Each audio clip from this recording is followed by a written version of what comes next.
Fue el imperio de todos los imperios, la mayor potencia que el mundo jamás haya conocido. Los romanos dominaron durante casi 1000 años, cimentando la base de la civilización occidental. Nuestro idioma, nuestras leyes y nuestro paisaje. Todos llevan la marca de Roma. ¿Cómo lo consiguieron los romanos? ¿Cómo pudo una sola ciudad gobernar el mundo y modelarlo a su imagen y semejanza? La respuesta, usando algo más que la fuerza.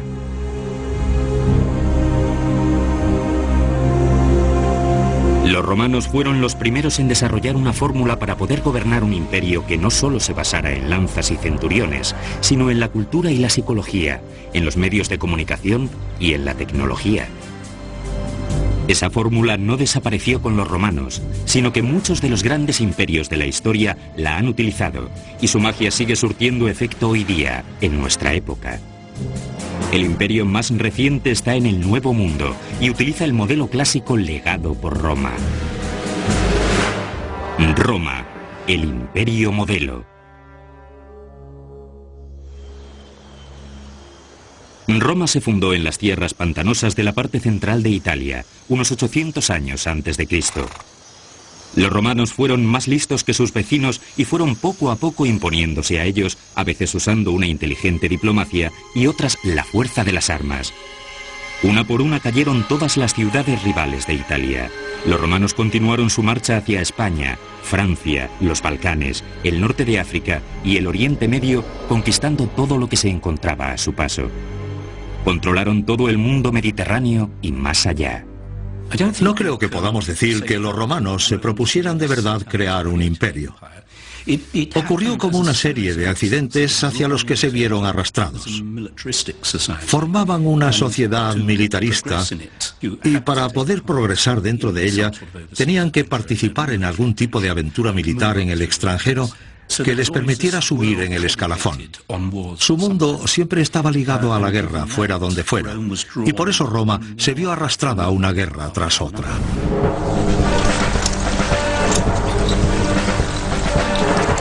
El primer ingrediente de cualquier fórmula imperial es brutalmente sencillo: la fuerza militar. Los romanos fueron la superpotencia de su época. Sus tropas disponían de los mayores presupuestos, la mejor formación y el más sofisticado equipamiento para dominar a un mundo cruel y violento. La formación del Imperio Romano fue algo terrible y sangriento. Las campañas que Julio César realizó en la Galia hacia el año 50 a.C. se saldaron con 1 millón de galos muertos en 10 años de guerra. Julio César estaba orgulloso de ello, pero para nosotros eso es un genocidio.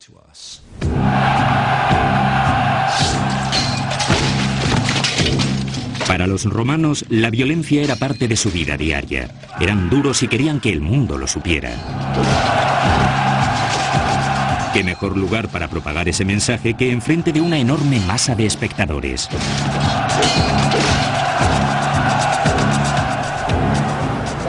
Al igual que los demás regímenes, Roma tenía que mantener a su gente feliz y bien alimentada, lo que significaba pan para comer y circos para entretenerse.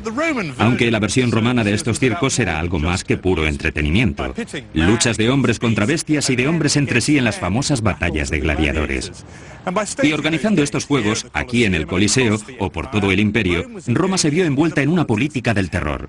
El objetivo consistía en provocar miedo, en mostrar que los romanos eran gente valiente, implacable y poderosa.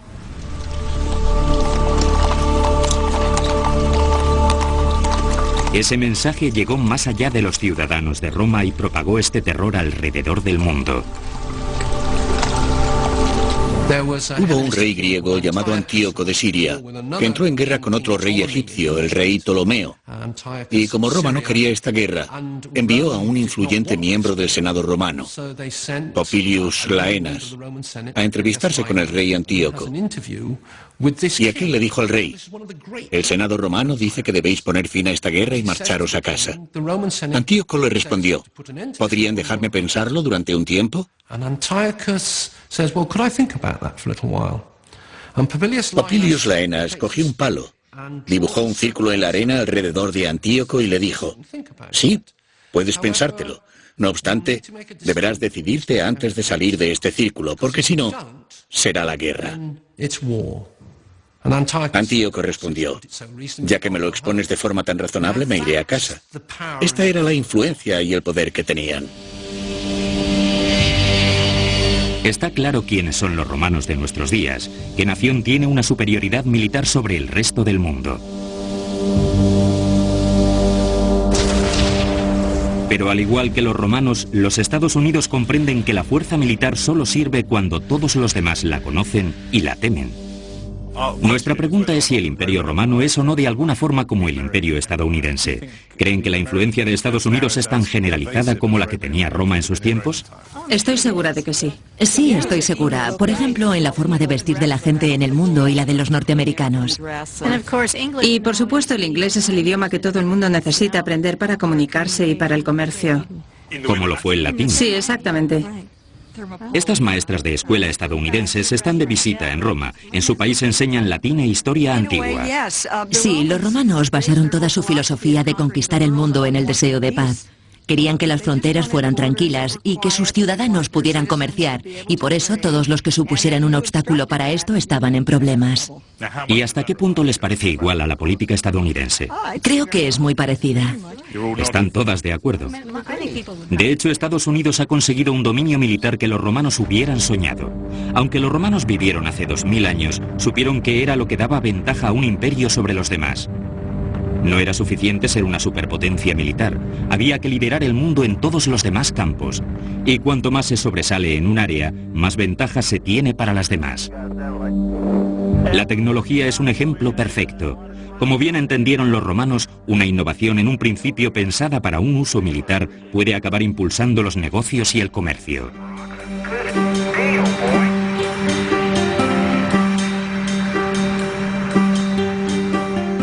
Lo que de verdad mantuvo a Roma unida fue la idea tradicional que tenemos de Roma, la de sus calzadas. Cuando se conquistaba un territorio, se construía un sistema de calzadas que permitía que las tropas se desplazaran rápidamente desde el centro a las áreas más remotas. Esto también agilizó los desplazamientos del comercio, por lo que las comunicaciones y la tecnología de construcción de calzadas fue algo crucial. Este es un buen ejemplo de uno de los grandes regalos que Roma aportó al mundo. Una carretera tan recta que podría haber sido trazada con una regla. Los romanos no dejaban nada a su paso. Si se encontraban con una colina, construían la calzada sobre ella, y caminos como este surcaban todo el imperio. Una red de arterias que mantenían a Roma rebosante de vida. Y si Roma creó grandes caminos, Estados Unidos ha proporcionado al mundo los grandes caminos o autopistas de la información, permitiendo mover el dinero a la velocidad de la luz y reaccionar ante cualquier suceso de forma más rápida que nunca. Internet empezó como una herramienta militar creada por el Ministerio de Defensa estadounidense, y ahora es una base del comercio norteamericano.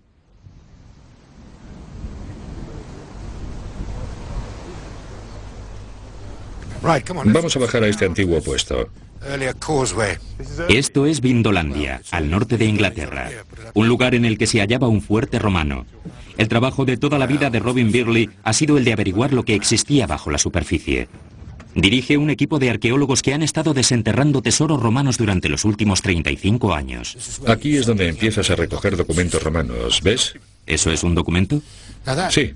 Mira, este pedacito de madera es diferente de todo el resto de la madera que hay por aquí. Esta ha sido tratada de alguna forma. Es un poco grasienta y brillante. Sin duda es parte de una tabla utilizada para escribir. Hay espacio para 3 o 4 líneas. ¿Puede verlas? ¿Puede ver las líneas? No, no puedo. Aunque algunas veces sí que podemos leerlas a simple vista. Pero normalmente necesitamos fotografiarlas con rayos infrarrojos y después traducirlas.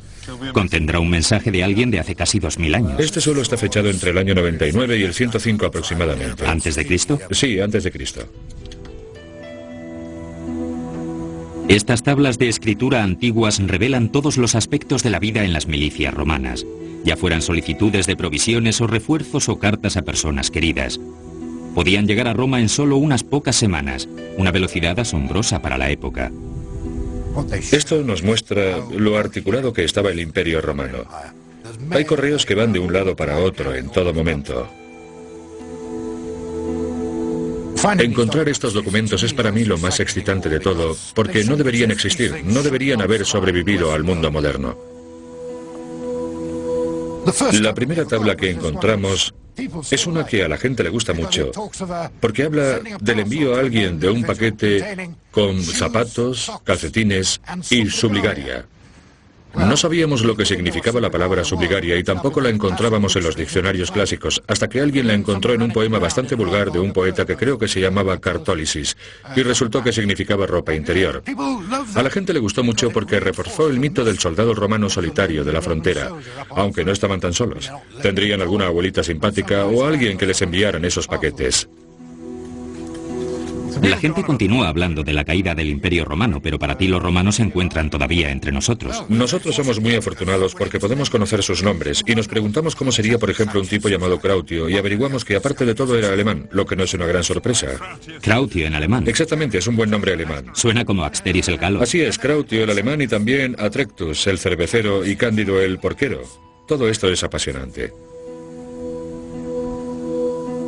Las tablas de escritura desenterradas y descubiertas por aquí eran como las postales o el correo electrónico de la época. Comunicaciones de alta velocidad que unían una parte del imperio con otra y que reducían las distancias. Al igual que con las calzadas, son una demostración de que los romanos sabían cuál era uno de los secretos clave para el éxito del imperio. Un imperio vencedor sabe cómo mantenerse en contacto. Todo era parte de la fórmula vencedora de Roma. Una combinación inteligente de armamento y de un ingrediente secreto que se utilizaría como parte del anteproyecto de imperio, uno que ha sobrevivido hasta nuestros días.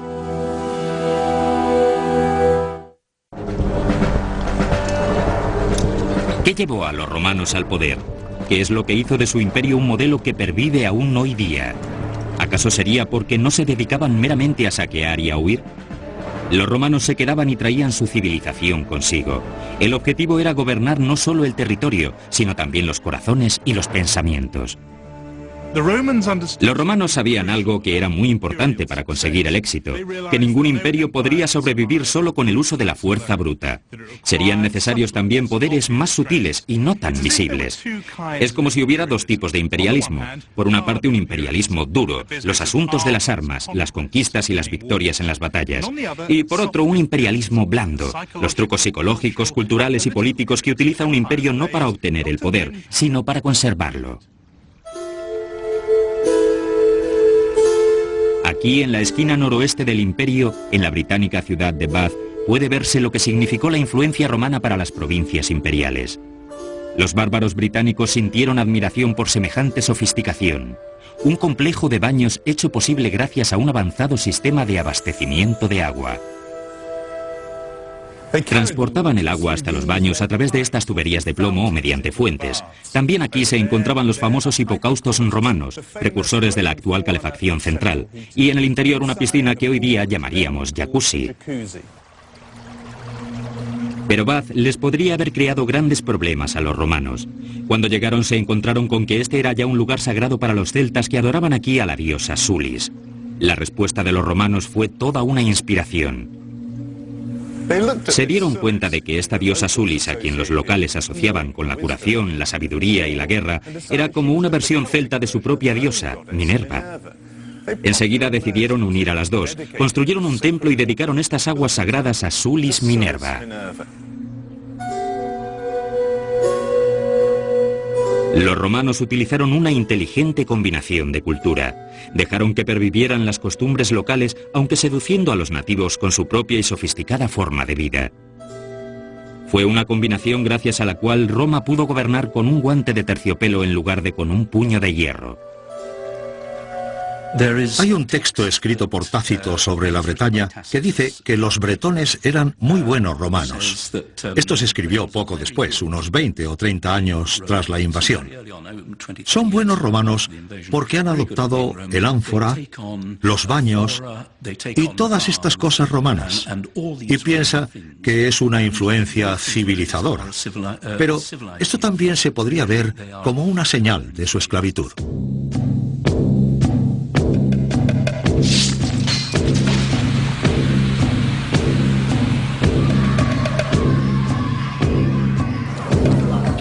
Nosotros conocemos la herencia cultural de los Estados Unidos. ¿Cuál sería la herencia cultural recibida al caer bajo el Imperio Romano? Por supuesto, las togas, los baños, las calzadas rectas, también los juegos y la violencia de los gladiadores. Pero también la ley, la acuñación de moneda y un sistema unificado en todo el mundo mediterráneo. Pero lo verdaderamente importante aquí es reconocer que se trata de una herencia cultural que las provincias adoptaron con entusiasmo. Los ciudadanos del Imperio Romano querían ser romanos, no es algo que se les impusiera desde el centro. De la misma forma que hay niños en poblados de chabolas que desean llevar camisetas de Nike o que quieran ver las películas de Hollywood. Sí, igual que la gente de todas partes del mundo desean aprender inglés, que es el idioma de Estados Unidos, de igual forma todos los ciudadanos del Imperio Romano necesitaban aprender latín si querían prosperar.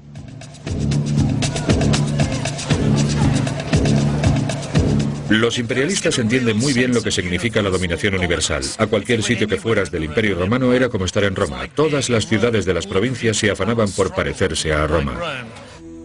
Y los romanos querían poder utilizar su propio dinero allá donde fueran. Las monedas romanas eran el dólar de su época, la moneda común de intercambio comercial de mayor relevancia. Los romanos eran conscientes de que el comercio es lo que impulsa un imperio. Cada tierra nueva conquistada abre un nuevo mercado y el acceso a nuevas materias primas. La dominación británica de la India comenzó como una aventura comercial, y lo mismo hicieron los estadounidenses en su empuje hacia el oeste que culminó con los buscadores de oro en California. El fiero apetito de los romanos fue el que había establecido la pauta. Roma era realmente un centro de consumo que necesitaba abastecerse continuamente de materias primas y mano de obra. Y eso podía conseguirse a base de expandirse y expandirse y expandirse. Todos esos suministros y mano de obra llegaban a través de aquí, el antiguo puerto de Ostia, a 25 kilómetros de la capital. Todos los caminos llevan a Roma, y no solo las calzadas, sino las vías marítimas y también las grandes rutas continentales de comercio. La reacción de los romanos a este tráfico internacional fue sorprendentemente moderna y supuso uno de los ingredientes clave de la receta del éxito imperial. Estamos pasando por las oficinas de los transportistas y de los propietarios de los barcos que trajeron los productos a Roma. Si querías importar tus productos, tenías que venir aquí e identificabas la oficina por el mosaico que había enfrente de ella. Ahora estamos delante de un mosaico con una ánfora y dos palmeras de dátiles. El ánfora tiene escrito MC, que son las iniciales de Mauretania Caesariensis, lo que es actualmente Argelia. Si estabas interesado en importar dátiles o vino a Roma, aquí es donde había que venir. Esta era la oficina y estas eran las personas a las que había que acudir. ¿Y cómo reaccionaron los romanos con todos estos extranjeros que llegaban aquí? Con los productos llegaba la gente, y Roma y su puerto atraían a gente de todo el Mediterráneo. Griegos, africanos, bretones, franceses, egipcios, sirios, todos acudían a Roma. Se puede decir que Roma era el crisol del mundo antiguo.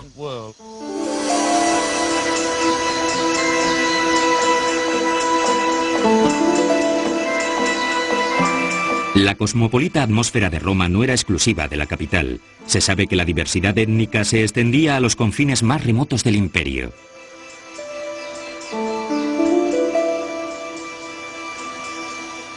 Una de las cosas extraordinarias del imperio es lo global que era en muchos sentidos. Mi monumento romano preferido, creo que de todo el mundo, es una lápida de una mujer sentada en una silla de mimbre, con el respaldo alto, sujetando sus labores de punto y con una mano en su joyero. Bajo ella hay una inscripción que cuenta que se llamaba Regina y que había nacido en St. Albans, al sur de Inglaterra. Nació esclava y en algún momento de su vida fue comprada por un hombre que, como pasaba muchas veces, se enamoró de ella, la liberó, se casó con ella y se vinieron a vivir al muro de Adrián, donde el hombre fabricaba banderas para las milicias romanas.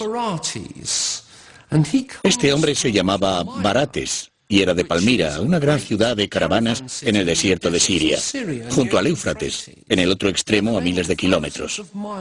Esto prueba la extraordinaria mezcla cultural que había en el imperio.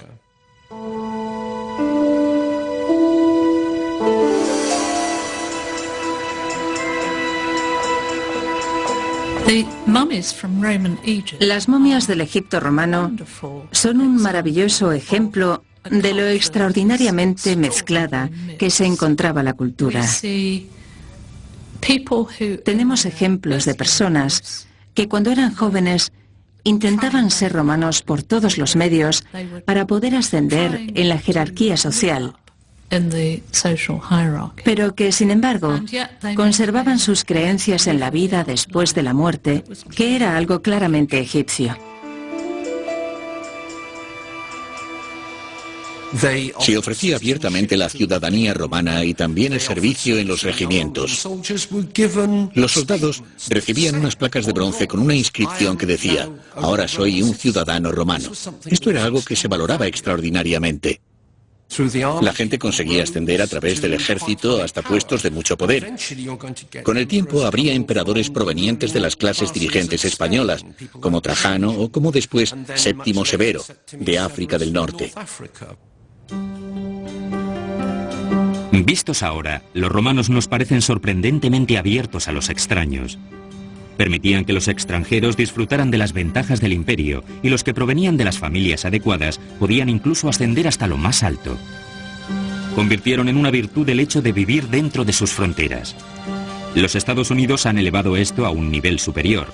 Prometen que sus brazos están abiertos, dando la bienvenida a los inmigrantes de todas partes del mundo en iguales condiciones. La Estatua de la Libertad proclama: dadme vuestras gentes cansadas, pobres, amontonadas, que desean respirar libremente. El lema latino que aparece en todos los billetes de dólar podría ser un eslogan romano sobre la diversidad: E pluribus unum. De muchos surge la unidad. Pero la diversidad puede provocar tensión, incluso la guerra civil. Se necesita un nexo común, y en Estados Unidos ese nexo ha sido la Constitución, que protege los derechos de todos los ciudadanos y una presidencia que representa a toda la nación. Tras años de expansión, los romanos se encontraron con que les faltaba ese nexo. No había ninguna fuerza que pudiera unir al imperio y ejercer el control. En el último siglo antes de Cristo, Roma era presa de divisiones y de la guerra civil debido a las maniobras de sus generales sedientos de poder. Y aquí fue cuando entró el hombre que lo cambiaría todo, el primer emperador de Roma. Fue el hijo adoptado de Julio César, un archimanipulador, un ideador de fabulosos cuentos y un imperialista despiadado. Una vez se deshizo de sus rivales, perfeccionaría la fórmula imperial de Roma, unificando sus territorios desperdigados en un imperio coherente. Su nombre era Augusto. Era una persona muy fría, calculadora y temible, pero que al mismo tiempo causaba una gran impresión. Y no se dejó el más mínimo detalle en su lucha por ordenar el imperio. Augusto se propuso dar a Roma un nuevo orgullo, empezando por su capital. Restauró los templos antiguos de la ciudad y creó nuevos foros y palacios. Este fue uno de los primeros grandes ejercicios de lavado de imagen. Augusto quería que los romanos creyeran que compartían un pasado y un futuro. Atrás quedaba lo que él vio como la corrupción y decadencia del pasado reciente y que se sustituiría por el ideal del virtuoso ciudadano romano.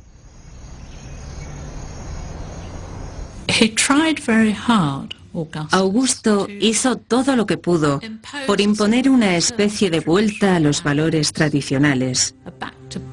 Una vuelta a los fundamentos morales que, por ejemplo, penalizaban a los no casados y a los que no tenían hijos. Quería que los romanos llevaran toga, y esta se convirtió en el símbolo de la identidad de los romanos, que tenían prohibido llevar vestidos griegos durante el trabajo en los foros. Augusto estaba decidido a que los romanos no le vieran como otro dictador. En su lugar, se presentó como el heredero natural de los más grandes líderes de Roma, como la personificación de sus más altos ideales. Fue el pionero de un mecanismo imperial que perduraría y se convertiría en el centro de la lealtad nacional. Apeló a una exaltación de la autoridad, insistiendo en que su poder era inmortal y que disponía de la bendición de lo divino.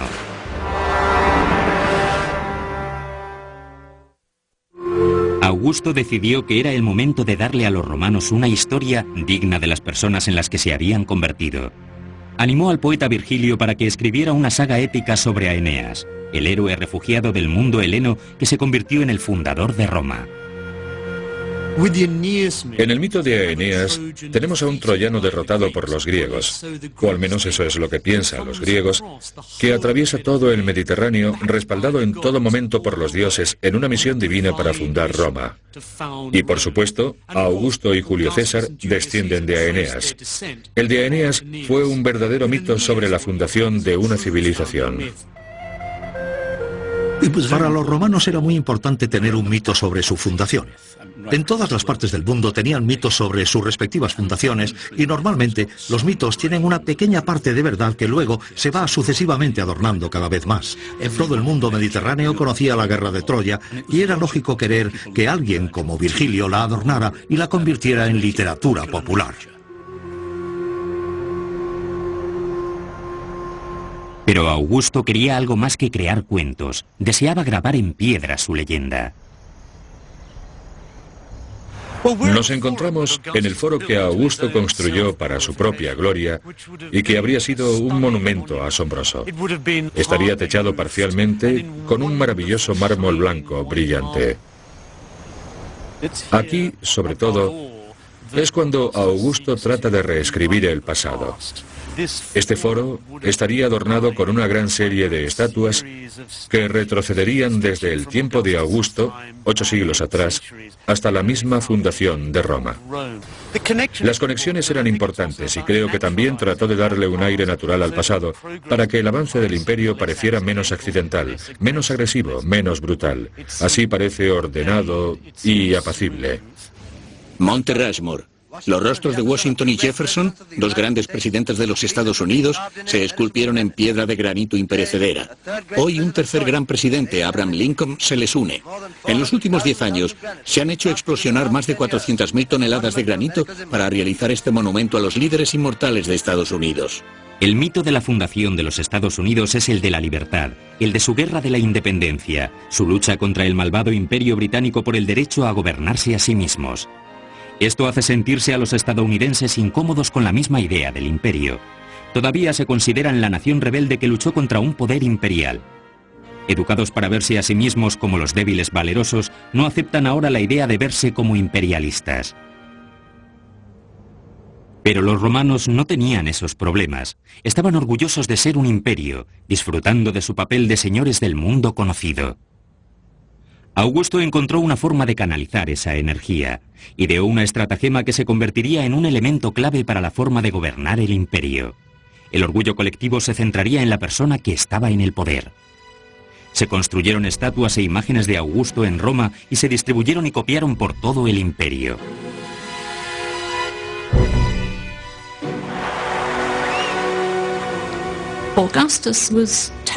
Augusto era tremendamente cauteloso con su imagen.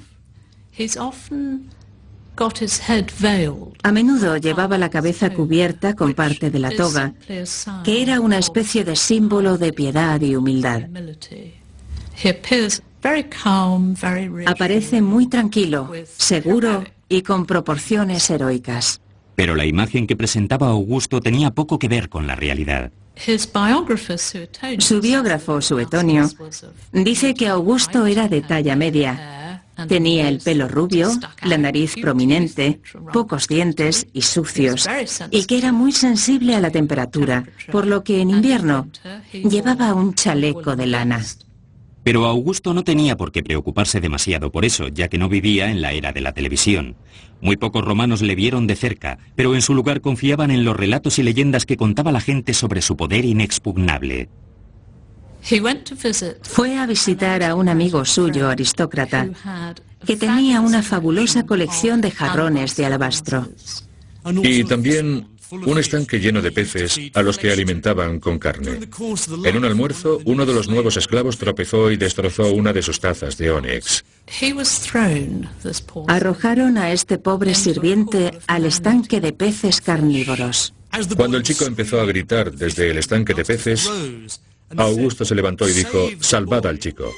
Mostraba las dos caras de un emperador. Primero, compasión por el joven esclavo, y después un cruel despliegue de poder brutal. Se giró hacia su amigo y le dijo: «Me gustaría ver el resto de tu colección». hizo sentar a su anfitrión a la mesa y hacer que contemplara cómo hacía añicos el resto de sus tazas de ónix. Pero si Augusto deseaba ser incontestable y omnipotente, necesitaba conseguir aún mayor autoridad. Ya había elegido un nombre que le encumbraba en la santidad, Augusto el Venerado, pero tendría que ir más allá. Augusto se propuso honrar la memoria de su padre adoptivo y encargó una estatua de Julio César para este templo. Podía haberlo puesto aquí, junto a los mortales, pero en su lugar elevó al César colocándolo en este podio, junto a los dioses Marte y Venus. Y esto era importante, ya que si Julio César era un dios, Augusto sería el hijo de un dios, un título que todos los emperadores usarían a partir de ahora. Augusto había encontrado el ingrediente clave en la fórmula del imperio, reclamando la autoridad de lo divino. Como a cualquier buen imperialista, a Augusto siempre le preocupó su legado, el cómo le recordarían las generaciones futuras, y para que su nombre sobreviviera en el tiempo, construyó este mausoleo en honor suyo y de su familia. Buscaba perpetuar su nombre después de la muerte, de la misma forma que lo hizo en vida, mediante el culto a la personalidad. Bajo el imperio de Augusto, el modelo imperial romano se perfeccionó y existía una mayor cohesión. Los problemas principales de Roma ya no vendrían de dentro, sino de fuera. Todos los imperios se enfrentan al mismo dilema: ¿cómo puede relacionarse el mayor poder del planeta con el resto del mundo? Creo que estamos dispuestos a ayudar y a proteger a las naciones más pobres o a los países del tercer mundo que acepten nuestra filosofía. Y de esto depende nuestra ayuda. ¿Y si no aceptan nuestra filosofía? Entonces no están de nuestro lado. O están con nosotros o contra nosotros. Así es como suelen actuar los imperios, y desde luego así eran los romanos. En Fishburne, Sussex, al sur de Inglaterra, existen pruebas asombrosas de un líder bretón que tuvo que hacer la misma elección: unirse a Roma o luchar contra ella. En este lugar estaría una de las salas de un palacio tan grande y lujoso como cualquiera del Imperio Romano. El hombre que vivió aquí habría gobernado como un dirigente romano, excepto que era un extranjero. Era bretón y su nombre era Togidubnus.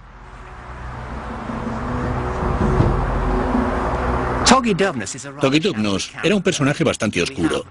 Conservamos una tabla dedicada encontrada en Chichester que decía que este hombre era un gran rey en la Bretaña, por lo que no hay duda de que era un hombre importante en esta área. Pero intuiría que era lo que más le convenía a su pueblo, y pensó que lo mejor sería pertenecer al Imperio Romano. Togidubnus era ya rey, jefe de la élite local que controlaba la región, pero eligió unirse a los romanos sabiendo que su respaldo proporcionaría grandes recompensas para ambas partes. Cuando los romanos se hacían con un territorio, necesitaban sin duda a las élites locales e intentarían comprar a esta gente haciéndoles préstamos o dándoles regalos que les comprometieran a romanizarse. Togidubnus, casi con total seguridad, se educó de pequeño en Roma y volvió en el año 43 de nuestra era, cuando Claudio conquistó la Bretaña y le sería otorgado un territorio. Nos da la sensación de estar en un palacio. Es que estamos en un palacio, en el ala norte del palacio. Por aquí anduvo esta gente durante unos 200 años. Cada sala tiene un suelo maravillosamente decorado y supongo que esto es... Sí, se trata de un suelo magnífico. Esto es como la joya de la corona, lo mejor, ¿no? Así es, este es el mosaico más bonito de todo el palacio. Originalmente adornaría uno de los comedores principales del ala norte. Y supongo que estos personajes son criaturas míticas. Sí, básicamente. Caballitos de mar, panteras marinas, Cupido en su delfín, imágenes de bebidas, las vasijas de vino, las vides con sus zarcillos y todo tipo de cosas. Aquí beberían sus cócteles antes de la cena. Así es. El rey y otros dignatarios sentados apoyando los pies en este suelo frío de piedra. Exactamente. Aquí mismo, hace casi 2 milenios. Dejó bien claro lo importante que era construyendo este edificio tan prestigioso. Fue una demostración de poder, era como decir: mirad, esto es lo que Roma puede hacer por vosotros. Si acatáis lo dispuesto, conseguiréis también vuestra parte. Togidubnus ahorró tiempo, esfuerzo y dinero a los romanos. En lugar de tener que luchar contra los bárbaros bretones, designaban un rey británico y gobernaban a distancia a través de él. En el año 60 de nuestra era, a Togidubnus se le presentó la oportunidad de servir a sus maestros romanos. La reina Tibal Boudica se levantó contra la ocupación romana. Consiguió llegar bastante lejos. Saqueó Colchester, St. Albans y Londres. Pero que sepamos, no hubo ningún problema en esta zona de aquí. Lo que puede sugerir que Togidubnus mantenía en ese momento un férreo control sobre esta zona en favor de Roma. Pero estos reyes clientes no podían con todo. Ciertas partes del mundo renunciaron a doblegarse ante los romanos. Los romanos descubrieron que los imperios provocan a veces violencia y fieros resentimientos, descontento que puede llegar a volver el mundo del revés.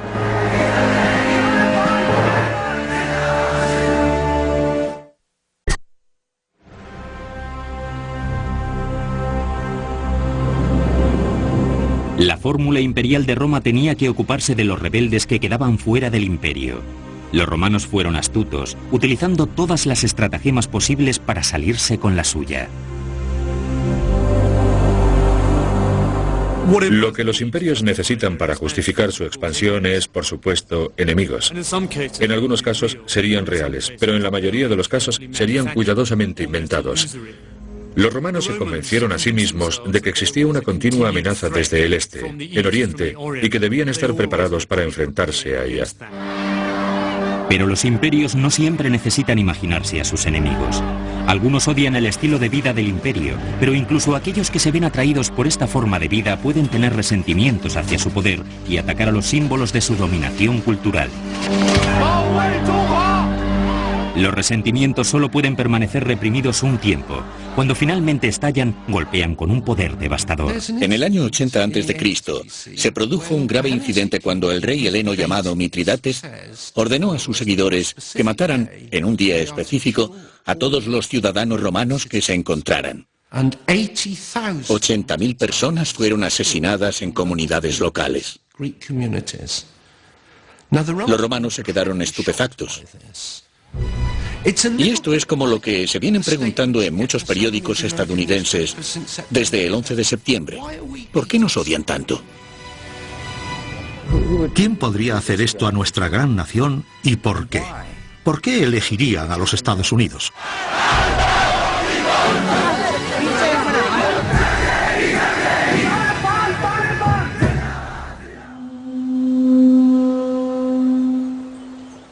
Cuando un imperio se enfrenta a la furia de sus oponentes, surgen nuevos problemas. Roma vio cómo el uso de la fuerza para aplastar a sus enemigos agotaba sus energías. En el siglo V los romanos se vieron en problemas para conservar su territorio. Este es el final del imperio, aquí mismo. Este es el muro de Hadrian. Baja por las colinas a través de los valles y atraviesa el norte de Inglaterra a lo largo de 130 kilómetros. Hadrian decidió construirlo después de ver cómo estaba el imperio. Pensaba, las cosas están fuera de control. Roma se está extendiendo demasiado y no puede abarcar tanto. Ha llegado el momento de poner un límite a la expansión y de crear fronteras estables. En los bosques del Rin estaban hechas de madera, en el norte de África mediante una cadena de fuertes en el desierto. Pero aquí, que hay canteras por todas partes, harían un muro de piedra que en su tiempo llegó a tener 5 metros de altura, pensado para durar en el tiempo. Y duró, durante casi 300 años, aunque no pudo ser para siempre. Al final, las tropas desplegadas aquí, a lo largo del muro de Adrián, del Rin o del Danubio, se encontraban bajo una presión constante. Y llegado este momento, las fronteras estaban a punto de derrumbarse.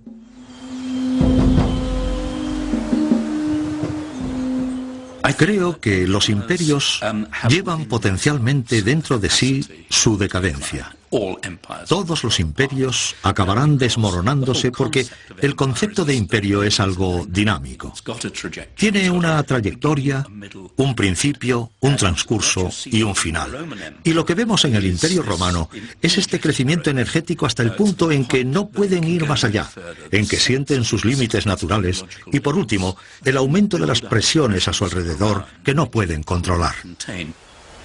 Una de las cosas que todos debéis enseñar es la decadencia del Imperio Romano y todas las razones que llevaron a ella cuando el poderoso imperio empezó a derrumbarse. ¿Cuáles serían las circunstancias que podrían llevar a los Estados Unidos a no ser lo que es ahora? ¿Estamos a cientos de años de eso o pensáis que puede estar más cerca? Creo que el hecho de abarcar tanto sin tener los recursos suficientes fue lo que debilitó al Imperio Romano. No se podían permitir tener tropas en todos los sitios en donde las necesitaban y todo eso. Intentaron abarcar demasiado. Sí, exactamente, y probablemente nos llegue a pasar lo mismo a nosotros. En este momento, los Estados Unidos están preocupados por no poder abarcar tanto. Eso es algo que llegaron a entender muy bien los romanos. Ellos estaban siempre preocupados por tener demasiado desperdigadas sus tropas. Creo que lo interesante de Estados Unidos, y algo que deberá tenerse muy en cuenta en los próximos 10 o 15 años, es saber cuál debe ser el tamaño óptimo para un imperio no territorial. ¿Cuánto intervencionismo debe haber fuera de sus fronteras? ¿Qué grado de control debe ejercerse? ¿Cuánto directamente y cuánto a través de las élites locales? Todas estas cuestiones ejercieron una gran presión sobre el Imperio Romano.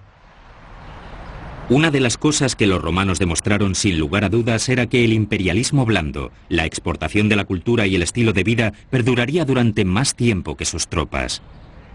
Lo que siempre es importante recordar sobre la decadencia y la caída de Roma es que los motores de esa decadencia, los bárbaros, querían convertirse en romanos por encima de todo. Mucho después de que Europa se olvidara de la fuerza militar de Roma, la idea de la romanización y de la cultura de Roma continuaba presente. El legado más duradero de Roma fue su fórmula imperial. Un modelo que permitió a los romanos dominar durante casi 1000 años. Hoy día vuelve a utilizarse por los nuevos maestros del universo. Pero la historia de Roma también nos deja una advertencia. Ningún imperio debe creer en su propia inmortalidad. Hubo un momento en el que parecía imposible imaginar el mundo sin Roma, pero un día, hasta sus templos y monumentos más poderosos se convirtieron en ruinas. Ningún imperio durará para siempre.